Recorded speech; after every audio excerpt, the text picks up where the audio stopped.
Guys, ada berita baru nih. Dan inilah berita barunya. Tara, mak cedek.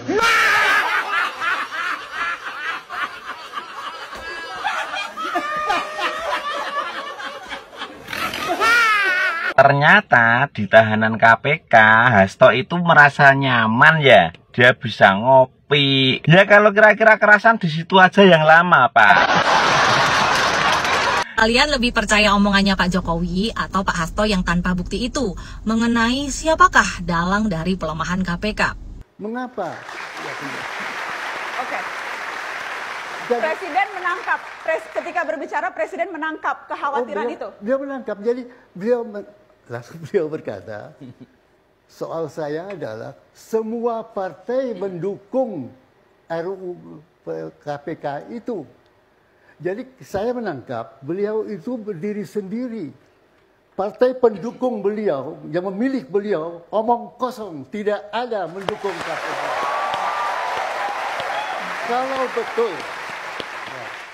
Kalau betul partai pendukung Presiden Jokowi ingin membantu supaya Jokowi berhasil, kenapa menyetujui RUU yang memperlemah KPK?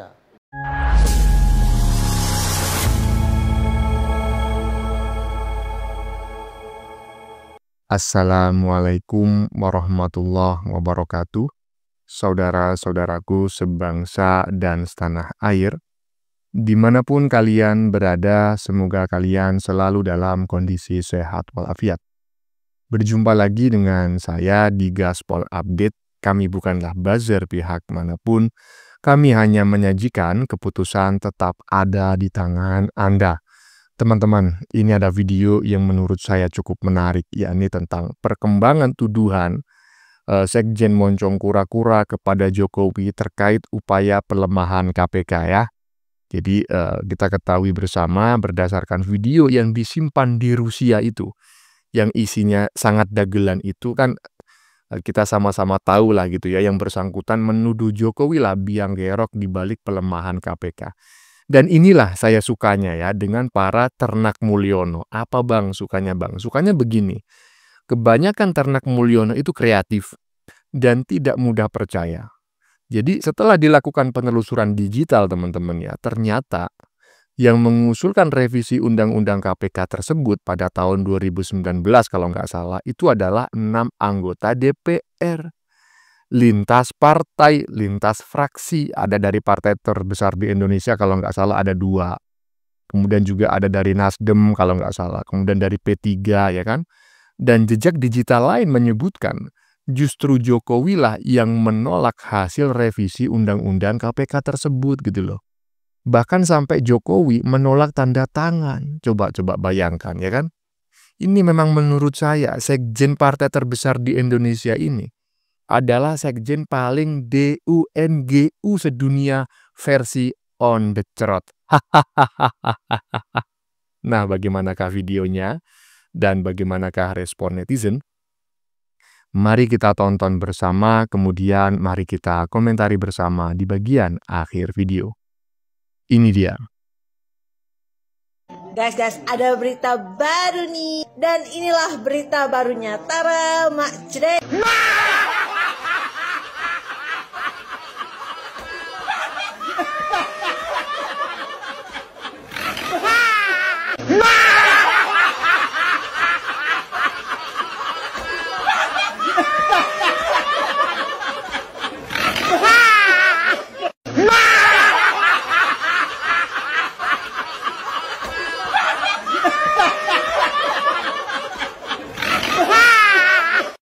Sudah 7 hari teman-teman kadernya dan buzzer-buzzer tololnya sibuk hujat Danantara dan produksi fitnah terkait kasus Pertamina yang dikait-kaitkan dengan keluarga Jokowi. Tetapi gak satu pun yang nongol nengokin dia. Aduh, kasihan kali. Sementara itu ketum kesayangannya yang keluar-keluar bakal datengin KPK dan Kapolri. Kalau sang sekjen ditangkap malah sibuk ngerecokin program retret sampai lupa jengukin si Moncong Kura-Kura dan menuhin janjinya mau labrak KPK. Hahaha. Ubur-ubur ikan lele, apes nasibmu le. Aduh, kasihan. Lanjut. Karena KPK sudah dilemahkan. Jadi dari keterangan saya, yang saya pertanggungjawabkan secara hukum, secara politik, yang saya pertanggungjawabkan di atas Tuhan yang Maha Kuasa tentang kebenaran pernyataan saya ini, meskipun tanpa bukti, rakyat Indonesia bisa mengetahui bahwa pelemahan KPK dilakukan oleh Presiden Jokowi, kemudian dampaknya dituduhkan kepada PDI Perjuangan. Ini jawaban buat Kalian lebih percaya omongannya Pak Jokowi atau Pak Hasto yang tanpa bukti itu mengenai siapakah dalang dari pelemahan KPK? Kalau dilihat dari rekam jejak, Pak Jokowi memang tidak mau menandatangani revisi Undang-Undang KPK yang sudah disahkan oleh DPR. Mungkin ini adalah bentuk ketidaksetujuannya Pak Jokowi terhadap revisi Undang-Undang KPK itu. Lalu dilihat dari rekam jejak juga, saya ambil dari Detik News, 6 anggota DPR yang mengusulkan revisi Undang-Undang KPK. Yang pertama adalah Bapak Masinton Pasaribu. Saya yakin seluruh rakyat di Indonesia sudah sangat mengenal siapakah Bapak Masinton Pasaribu ini. Lalu yang kedua berasal dari fraksi yang sama, yaitu Ibu Risa Mariska. Yang ketiga ada Bapak Saiful Bahri. Yang keempat ada Bapak Taufik Kulhadi. Yang kelima ada Bapak Ibnu Multazam. Dan yang terakhir, yang keenam adalah Bapak Ahmad Baidowi. Inilah 6 anggota DPR yang mengusulkan revisi Undang-Undang KPK. Jadi, kalian lebih percaya siapa?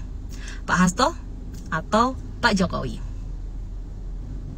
Ya, teman-teman ya, inilah video yang saya maksud pada opening di bagian depan tadi ya. Ada video Mbak Pecel Lele, 2 video saya jadikan satu ya. Dari sini kita bisa melihat gitu ya, dari postingan Mbak Pecel Lele ini bahwa yang mengajukan, yang mengusulkan revisi Undang-Undang KPK ya pada tahun 2019 itu adalah yang sudah disebutkan oleh Mbak Pecel Lele tadi ya kan. Jadi revisi Undang-Undang KPK itu masuk kategori rancangan undang-undang inisiatif. Ya, jadi RUU inisiatif. Nah, maksudnya gimana Bang? RUU inisiatif. Nah, RUU inisiatif itu maksudnya adalah rancangan undang-undang yang diajukan sendiri oleh DPR, ya kan? Iya, walaupun yang mengajukan nggak semua anggota DPR, tetapi beberapa orang atau fraksi tertentu di dalam DPR itu mengajukan rancangan undang-undang. Nah, itu namanya RUU inisiatif. Maksudnya adalah RUU ini tidak diajukan oleh Presiden. Jadi fix ya, apa yang disampaikan oleh Simon Congkura-Kura melalui video yang disimpan di FBI tersebut, yang disimpan di Rusia tersebut, 99% patut diduga hoax dan fitnah. Ya, iyalah, kok bisa-bisanya Jokowi yang malah dituduh-tuduh, ya kan? Nah, oke, lanjut. Kembali diskusi, Profesor Emil Salim, Anda diundang Presiden untuk memberikan masukan. Ya. Apa yang Anda tangkap, baik dari pernyataan yang tersurat maupun tersirat oleh Presiden tentang situasi ini? Ya, pertama beliau menghadapi fakta bahwa ada RUU tentang KPK.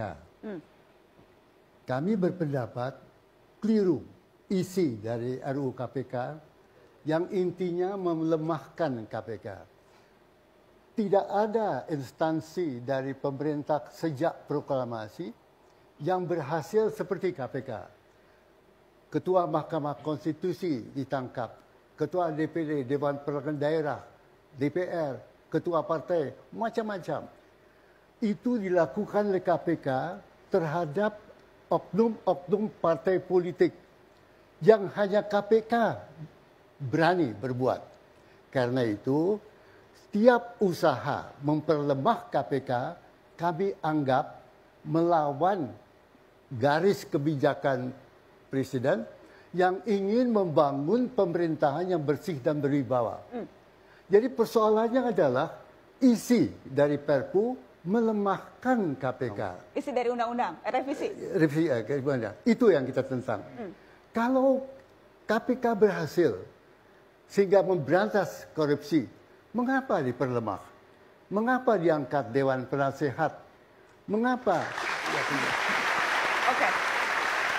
Presiden menangkap, ketika berbicara Presiden menangkap kekhawatiran itu. Dia menangkap, jadi langsung beliau berkata, soal saya adalah semua partai mendukung RUU KPK itu. Jadi saya menangkap beliau itu berdiri sendiri. Partai pendukung beliau, yang memilih beliau, omong kosong, tidak ada mendukung KPK.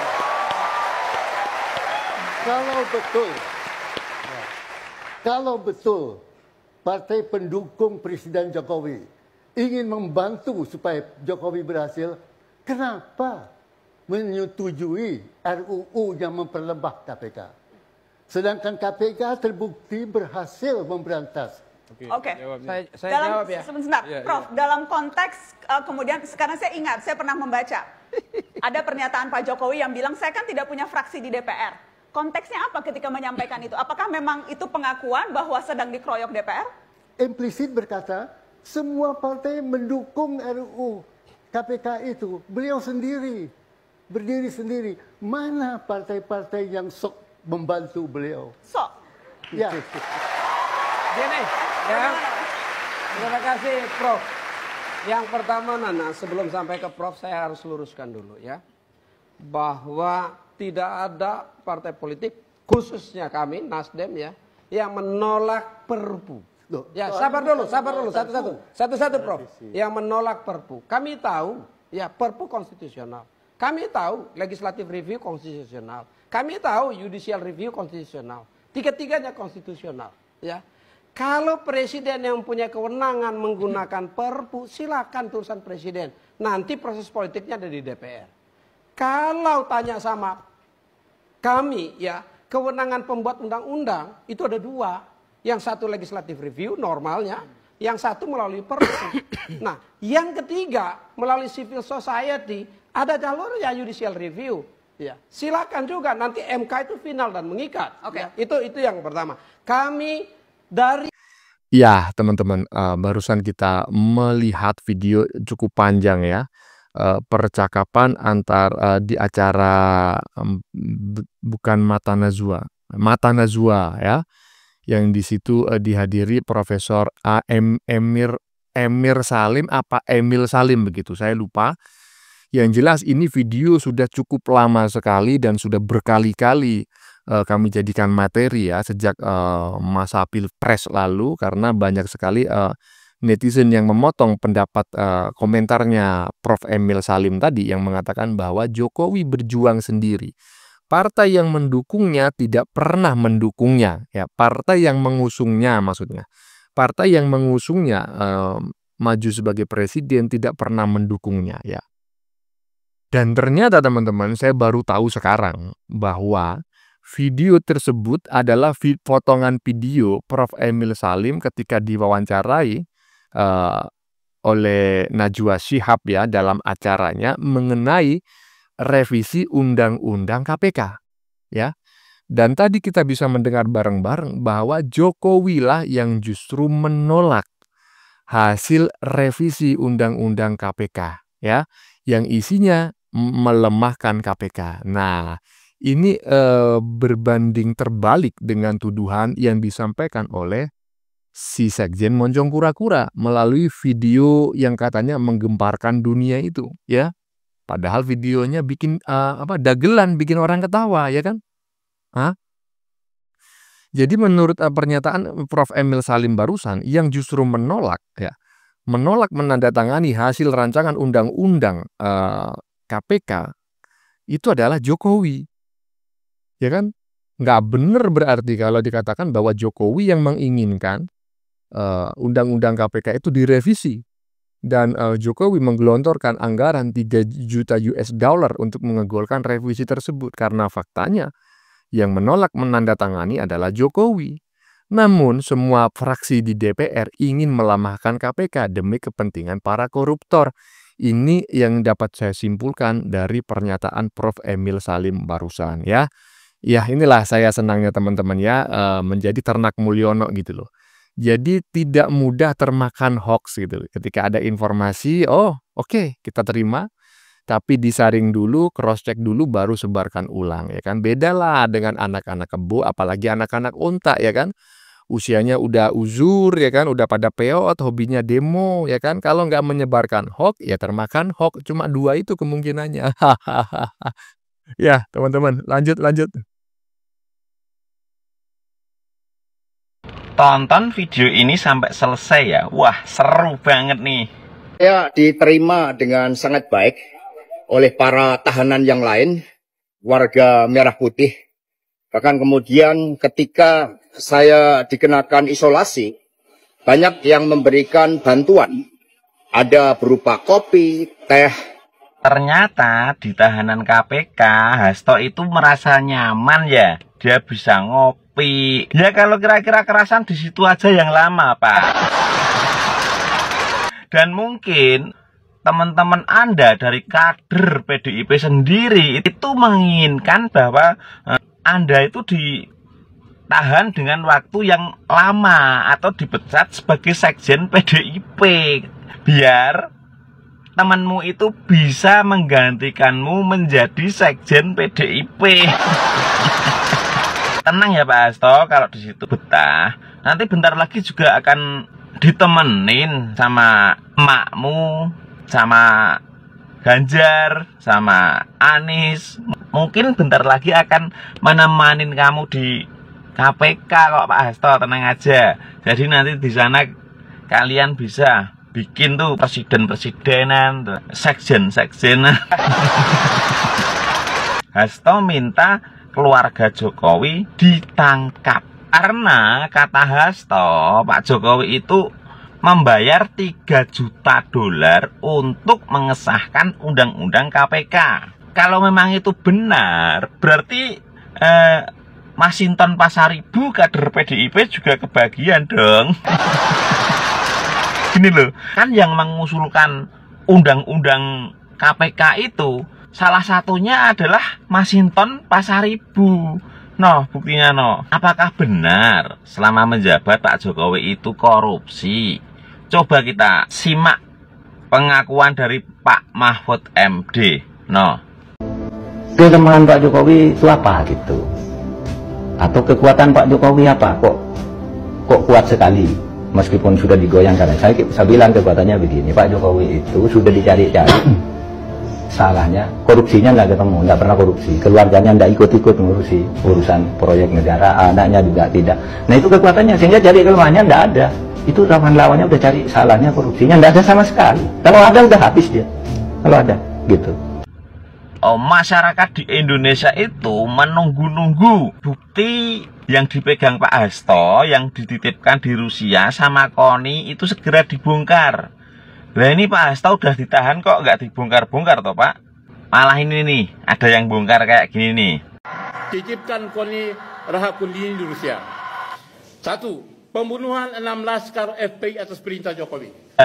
Mereka itu para anggota FPI itu waktu mau mengantarkan jenazahnya istrinya Rizik Syihab itu kan lewat jalan tol. Terus yang ngawal itu pakai motor semua. Dan itu kan udah ada di undang-undang bahwa sepeda motor itu tidak boleh lewat jalan tol. Dan saat dikejar sama polisi, mereka duluan yang melawan menggunakan senapan. Lalu dibalas deh sama polisi dan anggota FPI itu tewas. Dan setelah digeledah emang anggota para FPI itu membawa sajam juga senjata api. No, buktinya no.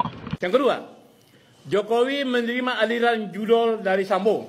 Jokowi mendapat aliran dana dari judol Sambo. Pak, kan belum lama ini yang tertangkap sebagai mafia judol atau backingan di balik judol itu kan keponakan Megawati, Pak. Yang kemarin hasil duitnya itu buat kampanye Pramono Rano Karno di Pilkada Jakarta. Masa baru kemarin udah lupa? Suara Prabowo Gibran pada Pilpres 2024 adalah 35%, bukan 58%. Suara Prabowo Gibran hanya 38%, bukan 58%. Nah, emang di TPS tempatmu nggak ada saksi, Pak? Tiap TPS itu ada saksi, Pak. Walaupun TPS itu satu kampung ada 2 TPS, ada 3 TPS, tapi di situ ada saksi. Saksi dari paslon nomor urut 1, paslon nomor urut 2, dan paslon nomor urut 3. Nanti sama saksi ditulis tuh di situ. Langsung dilaporkan ke pusat. Jadi sebenarnya mereka itu udah tahu kalau suara anak PDI itu amblek gitu loh. Yang keempat, Ibu Iriana minta Gibran harus jadi wapres dengan cara apapun. Buktinya mana kalau Ibu Iriana sampai ngomong kayak gitu? Kalau nggak ada bukti berarti itu fitnah, Pak. Yang kelima, Jokowi mengantongi sekitar 1.000 triliun dari PSN, penjualan Kepulauan Halmahera, karena saya dengar ada sekitar 210 yang dijual, ya kan? Kemudian pasir laut ke Singapura, ya kan? Setoran di rut BUMN. Nah, penjualan Pulau Halmahera itu berita hoax, Pak. Nah, buktinya noh. Nah, jadi dari 5 hal ini, menurut saya ini bocoran dari Koni Bakri. Bahkan Koni Bakri sendiri itu mengatakan bahwa bukti-bukti yang Anda katakan tadi itu bukan dari Koni Bakri. No, pernyataan Koni Bakrinya. Hai, jadi untuk saya tujukan kepada Pak Rian Koto, namanya kalau nggak salah, di Padang. Saya tuh heran, saya dapat banyak sekali video potongan TikTok, potongan WhatsApp, potongan Instagram, dan sangat viral kelihatannya ketika Bapak membacakan seolah-olah saya memberikan pernyataan dari Rusia tentang dokumen dari Pak Hasto Kristianto, dan yang Anda sebutkan itu terkait FPI lah, inilah itulah. Pak Rian Koto, please, saya itu hanya ketitipan, dititipi dengan menandatangani notaris, di mana saya hanya dititipkan dokumen. Artinya saya itu tidak boleh mengedarkan, membuka, mengumumkan, memindah tangankan, and so on and so forth. Jadi Pak, tolong di take out, kalau Bapak mau viral, jangan bawa nama saya. Apalagi Bapak sebutkan seolah-olah itu adalah dokumen yang saya buka gitu. Ya Pak Rian Koto ya, I don't know you, but please, jangan bawa nama orang tanpa izin. Kayaknya nggak polite. Thank you Pak, bye. Kok sekarang Koni Bakri jadi ciut kayak gini ya? Harusnya waktu Hasto ketangkap itu Koni Bakri langsung jeder gitu, menunjukkan bukti-bukti yang dititipkan kepadanya. Kok sekarang malah ciut? Berarti rombongan dari kalian itu yang mengatakan bahwa tahun 2030 Indonesia bubar. Jadi yang bubar bukan Indonesia, tapi dari kelompokmu itu sendiri. Logo. Bener nggak apa yang disampaikan oleh netizen barusan ya? Cukup panjang ya, tetapi sangat menghibur dan informatif. Jadi menurut saya ya tidak rugilah mendengarkan netizen barusan berkomentar hampir 8 menit gitu teman-teman ya.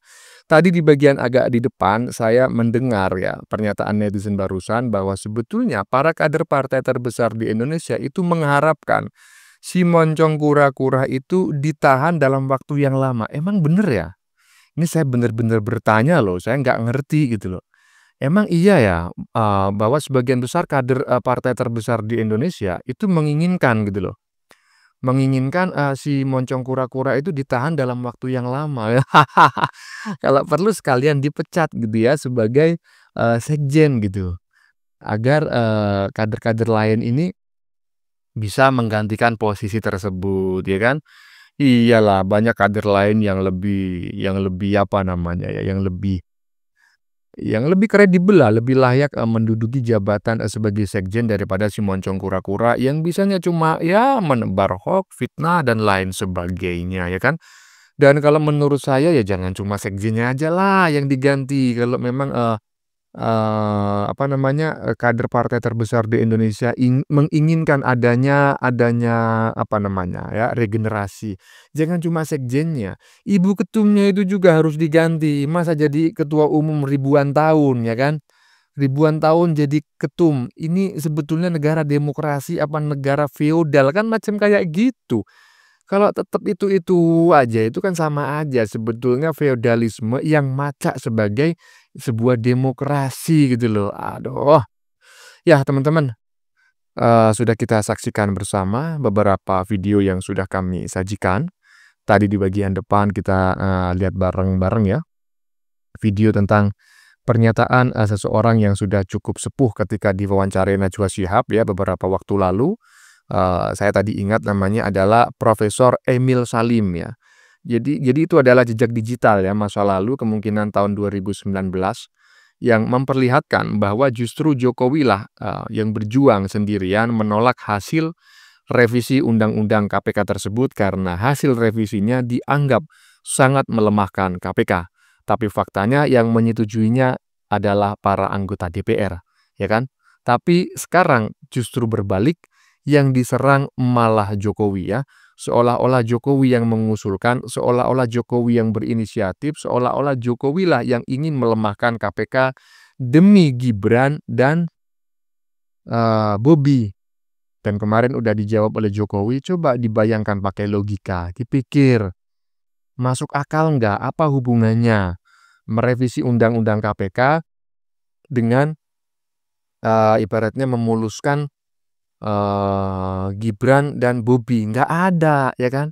Iya, selalu saja ya Sekjen moncong kura-kura ini omongannya nggak bisa dipercaya. Ya seperti itu. Bagaimana menurut teman-teman? Oke, ya.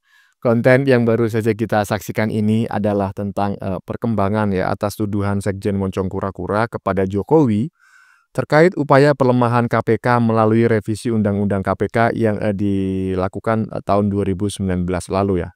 Inilah saya sukanya jadi anak ternak Mulyono, tadi sudah saya sampaikan ya. Jadi nggak mudah menelan informasi tapi cross check dulu ya, baru kemudian membuat konten kan seperti itu. Baru kemudian disebarluaskan ya. Dan berdasarkan video yang sudah kita lihat bareng-bareng tadi, justru berbanding terbalik dengan tuduhan yang disampaikan oleh si moncong kura-kura, ya kan? RUU itu diusulkan oleh 6 anggota DPR sehingga masuk kategori RUU inisiatif DPR. Dan tadi pernyataan Prof. Emil Salim dalam mata Najwa menunjukkan bahwa justru Jokowi lah yang menolak hasil revisi Undang-Undang KPK tersebut. Ini gimana ya? Kalau ngomong nggak jelas ini si Sekjen moncong kura-kura ini. Bagaimana menurut kalian? Keputusan ada di tangan Anda. Silakan tulis di kolom komentar baik Anda yang setuju maupun yang tidak setuju dengan isi konten ini. Sebelumnya saya memohon maaf jika dalam penyajian konten ini ada kata-kata yang menyinggung, kurang tepat penggunaannya, atau ada data yang dianggap keliru atau salah. Saya memohon maaf yang sebesar-besarnya. Kita jumpa lagi di lain video. Salam NKRI.